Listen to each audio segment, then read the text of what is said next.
우리 교회에서 작년 여름에 유럽에 성지 순례를 갔는데 그 중에 로마의 성 베드로 성당을 갔었어요. 이 성 베드로 성당은 중세시대 때 무려 120년에 걸쳐서 건립된 성당입니다. 저도 이번에 처음 가봤어요. 근데 정말 대단해요. 저는 그 베드로 성당 안팎을 둘러보면서 인간이 도대체 한계가 어딜까지일까? 인간이 이런 건축물을 지구상에 세웠다는 그 자체가 신기해 보였어요. 그런데 그런 경외심보다 앞서서 제 마음에는 그 베드로 성당을 보면서 무슨 마음이 들었냐면, 이 예배당을 짓기 위해서 얼마나 많은 고열을 뽑았을까?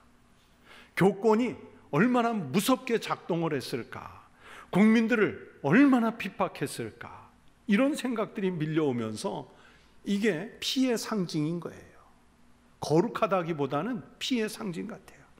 그래서 이 성당을 짓는 과정에 무리하게 헌금을 강요하는 바람에 면죄부를 팔게 되고, 그래서 면죄부를 팔고 이 성당 건축하는 것 때문에 기독교가 타락해서 종교개혁이 이 예배당 때문에 나오게 된 거예요.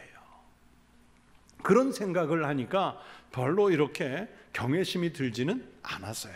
그런데 그런 생각과는 별개로 제가 그 성당을 보면서 갑자기 예전에 책에서 읽었던 한 이야기가 한 토막이 생각이 났어요. 어떤 이야기냐면, 이 성 베드로 성당 공사 한참 할 때 지붕 공사를 하는데 당시에 여러 교황이 이제 거쳐갔지만은 그 중에 식스투스 교황이 현장을 방문하고 싶어서 평민복으로 갈아입고 공사 현장을 찾아갔습니다. 석공들이 열심히 돌을 깎으면서 일을 하고 있어요. 그런데 그 중에 어떤 한 사람을 가만히 보니까 아주 언짢은 얼굴을 하고요, 입은 그냥 네대짜 나와가지고 삐져 있고 그냥 불만이 가득한 모습으로 일하고 있어요. 그래서 교황이 다가가서 물었습니다. 이보시오, 이렇게 무슨 사정이 있길래 그렇게 화가 나서 일을 합니까? 그랬더니 이 사람은 묻는 이가 교황인 줄 모르고 거칠게 대답하죠. 이 더운 날 이렇게 힘든 일을 하면서 짜증나는 게 당연하죠. 꼭 이렇게 돌을 쪼는 힘든 일을 해서 내가 먹고 살아야 하나 하는 원망하는 마음이 생깁니다. 진짜 덥거든요. 저희도 여름에 갔는데 거의 40도니까 지중해 더위예요. 이 석공에 불만을 뒤로 하고 앞으로 더 가보니까 이번에는 또 한 사람의 석공이 얼굴에 기쁨이 가득하고 콧노래를 흥얼거리며 땀을 뻘뻘 쏟아내면서도 열심히 일해요. 신나게 일해요. 그래서 교황이 앞에서처럼 또 물어요. 아니, 이렇게 더운 날 힘든 일을 하면서 무엇이 그렇게 신이 납니까? 집안에 좋은 일이라도 있는 모양입니다. 그랬더니 석공이 대답하기를, 아닙니다. 저같이 미천한 사람이 깎는 이 돌들이 하나님의 성전 건축에 쓰인다고 하니까 얼마나 감격스럽습니까? 그렇게 대답했대요. 여러분, 같은 현장에서 일하는데 일하는 사람의 마음은 그렇게 극과 극이지요. 누가 더 잘하고 능률적으로 일할지는 분명하지 않습니까? 그렇게 사람들은 일을 대할 때 태도가 있습니다. 자기가 하는 일을 어떤 태도를 가지고 하느냐에 따라서 능률이 오를 수도 있고 진척이 될 수도 있고 성취도에 만족을 줄 수도 있습니다. 그런데 우리 인생에는요, 이런 어떤 모든 조건들을 떠나서 반드시 꼭 해야 할 일이 있습니다. 이 꼭 해야 하는 일은 좋아서 할 때도 있고 또는 무덤덤하게 할 때도 있고 죽기보다 싫어도 해야 할 일입니다. 잘 될 때, 사회로부터 공동체로부터 인정받을 때, 일을 통해서 성취감을 느낄 때, 이럴 때는 신나게 하겠죠. 그러나 어느 때는 내가 이 일을 왜 해야 하나 하는 회의감이 들 때도 있어요. 잘 안 될 때, 기껏 해놓았는데 인정받지 못했을 때, 열심히 했으나 이룬 결과가 없을 때, 해보려고 했는데 꽉 막혀서 전혀 진척이 없을 때, 일하면서도 회의감이 밀려올 수도 있어요. 그러나 그럼에도 불구하고 꼭 해야 하는 일은 환경에 관계없이 해야 하지 않겠습니까? 우리가 특별히 예수를 믿으면서 하는 일이 그렇습니다. 우리의 은사를 따라서 신나게 할 수 있는 일, 또는 정말 자기가 좋아서 하는 일, 이런 사역들이 있습니다. 교회에 와서 마치 자기가 좋아서, 아니면 취미 생활을 교회 생활로 투영해서 또는 다른 사람들이 알아주는 것 같아서 열심히 하는 경우들이 있어요. 어떤 것은 별로 마음이 내키지 않아도 교회에서 내가 직책이나 또는 직분을 맡았기 때문에 다른 사람들의 눈치도 보고 해야 돼서 겨우 해내는 일도 있어요. 우리가 그리스도인으로서 예수 그리스도를 주님으로 고백한다면 이 모든 것을 떠나서 꼭 해야 할 일이 한 가지 있습니다. 이것은 은사, 상황, 관계, 이런 주변 상황에 관계없이 그리스도인으로서 꼭 해야 할 일입니다. 사도 바울은 그 표현을 오늘 본문 말씀에서 내가 부득불 할 일임이라 그렇게 말씀하셨어요. 바울이 그렇게 꼭 해야 할 일, 즉 부득불 해야 할 일이라고 표현한 이 일이 어떤 일일까요? 여러분, 그것은 바로 다름 아니라 그리스도 예수의 복음을 전하여 생명을 살려내는 일입니다. 환경이 좋아도 해야 하고, 상황이 나빠도 해야 하고, 건강이 좋아도 해야 하고, 병들었으면 병약한 중에도 해야 할 일입니다. 부자이면 부자인 채로 하고, 가난하면 가난한 채로 반드시 해야 할 일입니다. 사도 바울은 고린도후서 11장 23절 이하에서 자신이 그리스도 예수의 복음을 전하면서 겪었던 어려움들을 이렇게 정리해서 고백하고 있습니다. 내가 수고를 넘치도록 하고 옥에 갇히기도 더 많이 하고 매도 수없이 맞고 여러 번 죽을 뻔하였으니 유대인들에게 40에서 하나 감한매를 5번 맞았으며 3번 태장으로 맞고 1번 돌로 맞고 3번 파선하고 일주야를 깊은 바다에서 지냈으며 여러 번 여행하면서 강의 위험과 강도의 위험과 동족의 위험과 이방인의 위험과 시내의 위험과 광야의 위험과 바다의 위험과 거짓 형제 중의 위험을 당하고 또 수고하며 애쓰고 여러 번 자지 못하고 줄이며 목마르고 여러 번 굶고 춥고 헐벗었노라. 여러분 생각해 보세요.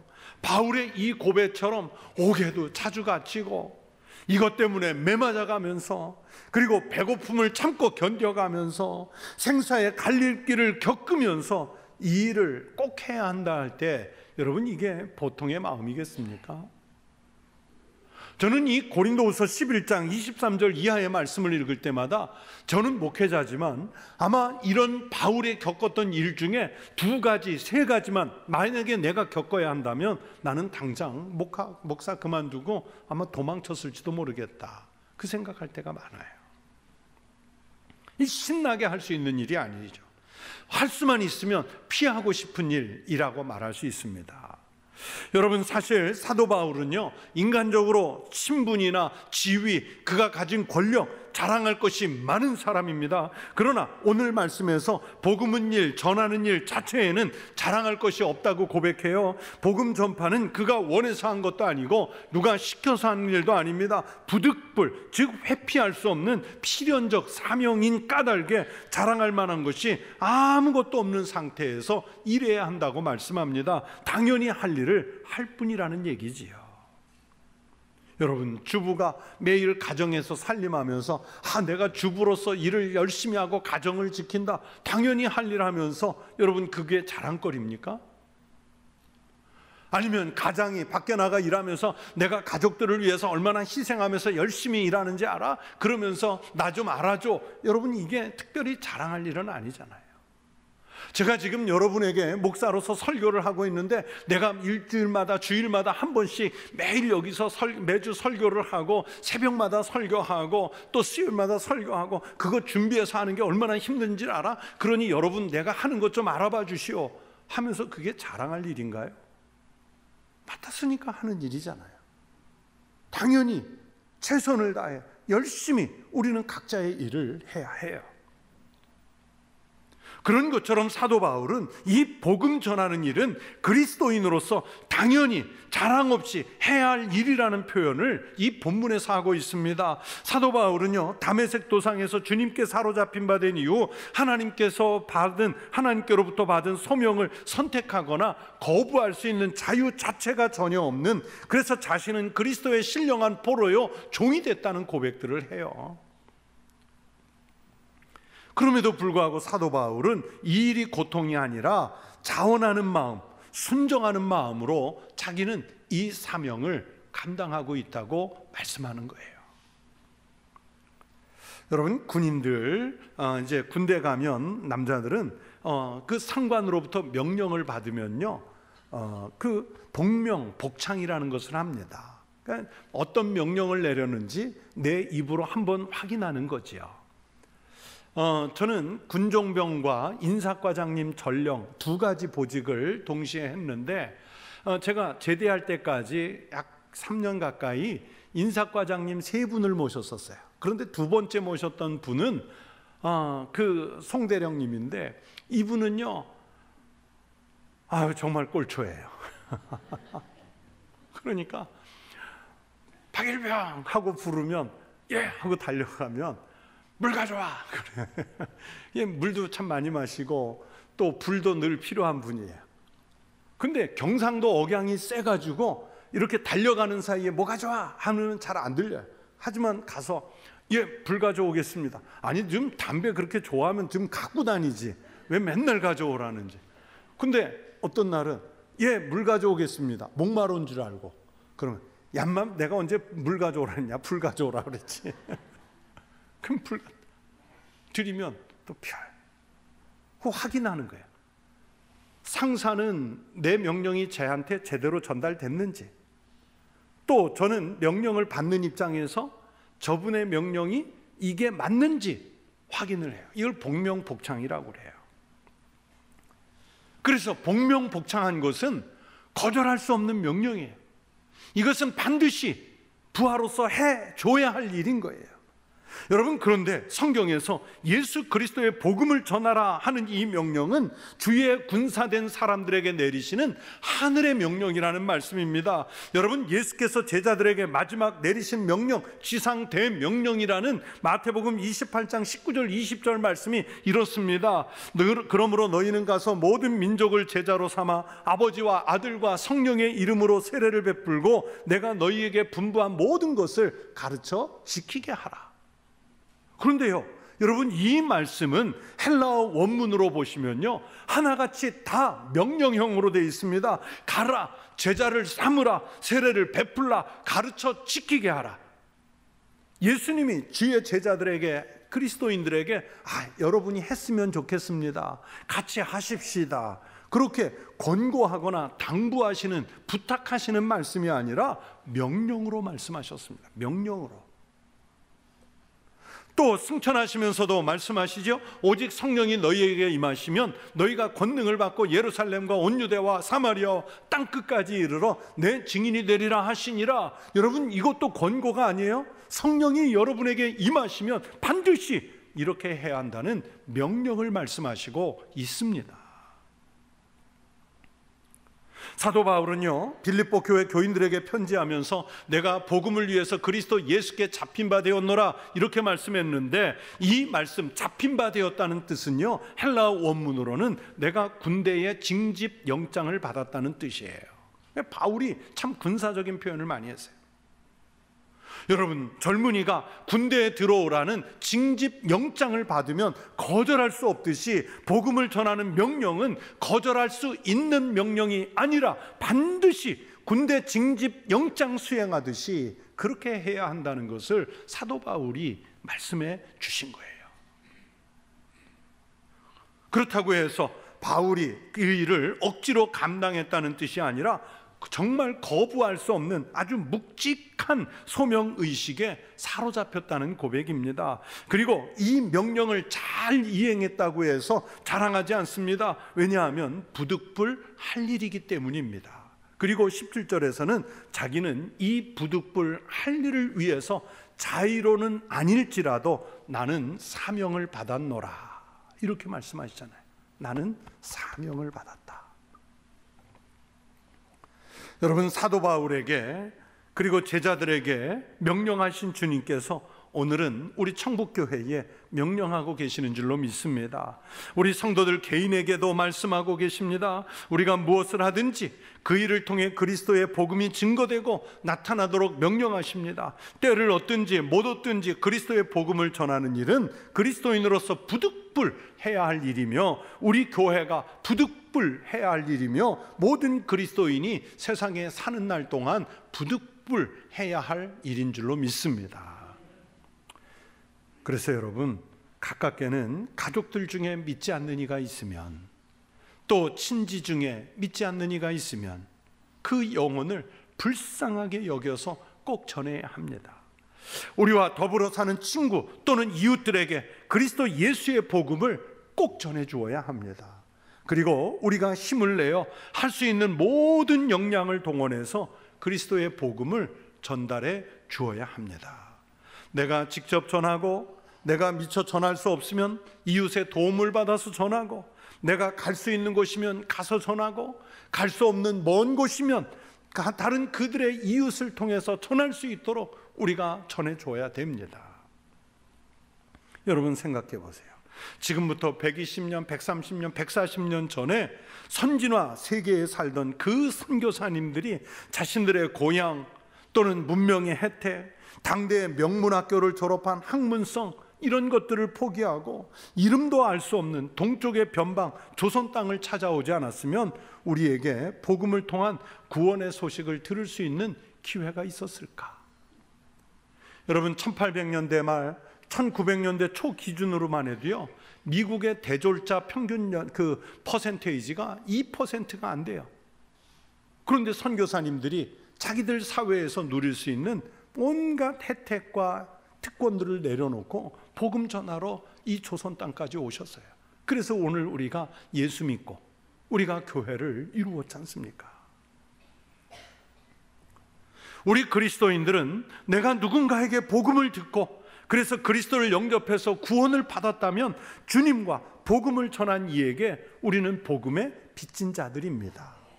그리고 이 빚은 원래의 주인에게, 복음을 전해준 사람에게 갚는 빚이 아니라 불신자에게, 그래서 예수의 소식을 듣지 못한 이에게 대신 갚는 참 독특한 채무관계입니다. 성도 여러분, 전도하고 선교하는 일은 다 복음 전하는 일이죠. 이 일을 너무 멀게만 생각하지 마세요. 목회자나 선교사, 특별히 전도 잘하는 은사를 가진 분들, 그분들의 일로만 생각하고 나는 못해, 말이 안 떨어져, 입이 안 떨어져, 그러면서 미루지 마십시오. 한 영혼을 구하는 것이 온 세상을 구하는 출발이 될 줄로 믿습니다. 영혼을 구하는 것은 정말로 생명을 살리는 일입니다. 내 옆에 사람이 죽는 일이 지금 벌어지고 있는데 그 일을 소홀하게 생각하고 남의 일처럼 여겨서는 안 되지 않습니까? 여러분, 복음을 전하는 일은 그래서 선택사항이 아닙니다. 반드시 꼭 해야 할 일입니다.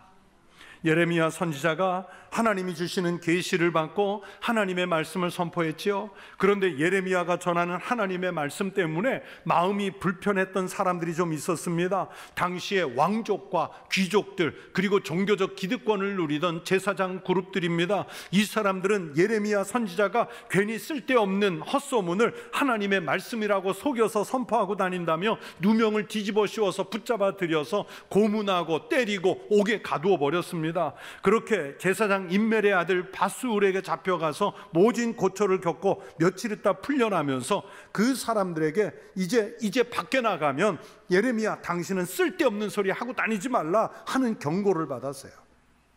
그러나 예레미야 선지자는 그렇게 고초를 겪고 나오면서 그들에게 한마디를 말했습니다. 내가 다시는 여호와를 선포하지 아니하며 그의 이름으로 말하지 아니하리라 하면 나의 마음이 불붙는 것 같아서 골수에 사무치니 답답하여 견딜 수 없나이다. 하나님이 주신 그 생명의 말씀을 전하지 않으면 나의 중심이 불붙는 것 같아서 답답하여, 정말 골수에 사무치도록 답답하여 견딜 수 없습니다. 그렇게 말하는 거예요. 여러분, 이것이 바로 하나님의 복음을 알고 전하는 사람의 자세입니다. 내 감정과 형편, 상황을 따져서 해도 되고 안 해도 되는 일이 아닙니다. 나중에 할 것이라고 미뤄서 또 안 되는 일입니다. 그리고 내 옆에 믿지 않는 가족, 이웃을 둔 채로 그 마음이 편하다면 이것 또한 우리의 영성이 너무 메말라 버리고 신앙의 열정이 식어버린 것이죠. 내 옆에서 죄악의 늪에 빠져서 죽어가는 영혼을 놓아두고도 무덤덤하다면 우리는 참 무섭게 매몰찬 사람이에요. 죽어가는 사람 옆에 놓고 안 살리면서 사랑을 말할 자격이 있겠습니까? 성도 여러분, 우리 가정 안에, 우리 지역 안에, 더 나아가서는 땅끝까지 모든 지상 안에 아직 믿지 않는 영혼이 있다면 우리의 일과 사명은 끝나지 않습니다. 우리 청북교회가 이 땅에 있고 여러분이 있는 한 그리스도의 복음이 이웃들에게 전해져야 할 줄로 믿습니다. 우리가 부활절, 생명이 살아나는 그 날을 앞두고 한 사람이 한 명을 전도하는 이 전도를 목표로 작정을 하고 시행을 하려고 합니다. 예수님은 제자들을 부르셔서 사람을 낚는 어부가 되게 하겠다고 말씀하셨습니다. 그래서 우리는 평생 동안 사람을 낚는 어부의 삶을 살도록 부름받은 사람들입니다. 평생 예수 믿으면서 한 명도 전도하지 못하고 간다면 하나님 앞에서 그 신앙 얼마나 부끄럽습니까? 그래서 올해도 한 해에 한 명씩은 좀 전도하겠다, 이런 작정을 해야 합니다. 이제 전도의 시작을 선포합니다. 자, 이제 오늘부터 누구를 전도할까? 마음에 품고 기도하시면서 전도할 대상자를 다음 주에 작정하시기 바랍니다. 이렇게 말씀드렸더니 다음 주는 좀 빠져야겠다. 그러지 마십시오. 쉽지 않아요. 정말 재미도 없어요. 어쩌면 고생일 수 있어요. 마음의 부담입니다. 여러분, 아까 시작할 때 말씀드렸지만 저도 목회자로 열심히 전도해 보는데요, 제가 전도해서 데려다 놨는데 그 가족을, 네 식구를 다 데려다 놨는데 떠나가 버렸어요. 청주를 떠난 것도 아니에요. 다시 데려와야죠. 다시 데려와요. 또 교회 근처에 제가 전도하려고요, 그냥 단골 삼아서 열심히 가는 집들이 있어요. 10여 년째 가요. 그냥 열심히 가요. 심지어 그 집에 큰 그 딸 결혼식이 있는데 제가 축의금도 보내서, 그리고 교회가 뭐가 만든 선물이 있으면 그거 이렇게 갖다도 주고. 그런데요, 신념이 강해요. 복음을 안 들으려고 해요. 그게 어려워요. 그러면서 생각하죠. 아유, 목회자인 나도 이렇게 전도가 어려운데 우리 성도들 얼마나 어려울까. 안 해봤으면 몰라요. 저는 대학생 때 버스 안에서 진짜 전도 많이 했거든요. 처음에는 얼마나 얼굴이 부끄럽고 낯뜨겁고 막 땀이 삐질삐질 나고, 서울역 가서 전도지 주는 게 얼마나 힘들고. 근데 하니까 찾아오는 사람이 있어요. 전도가 돼요. 100사람에서 100사람 다 오겠습니까? 1000사람에서 1000사람 다 오겠습니까? 아니요. 1000명, 10,000명 하면 하나 구원하기도 쉽지 않은데 그 영혼 하나님 사랑해서 부르시는 줄로 믿습니다. 그렇게 나를 생명의 도구로 삼으시는 거예요. 생명의 통로로 삼으시는 거예요. 쉽지 않아요. 그러나 그 영혼 살리는 일에 함께 힘쓰시기를 바랍니다. 우리의 기도를 통해서 하나님이 들으시고 분명히 응답해 주실 줄로 믿습니다. 다른 사람이 할 것이라, 아니 해줄 것이라 이렇게 미루지 말고, 이 일은 내가 부득불 할 일임이라, 그래서 내가 사명을 받았노라. 오늘 사도 바울의 이 고백을 나의 고백 삼아서 한 영혼 살리는 일에 여러분의 힘을, 신앙을, 기도를 힘써 기울이시기를 주의 이름으로 축원합니다.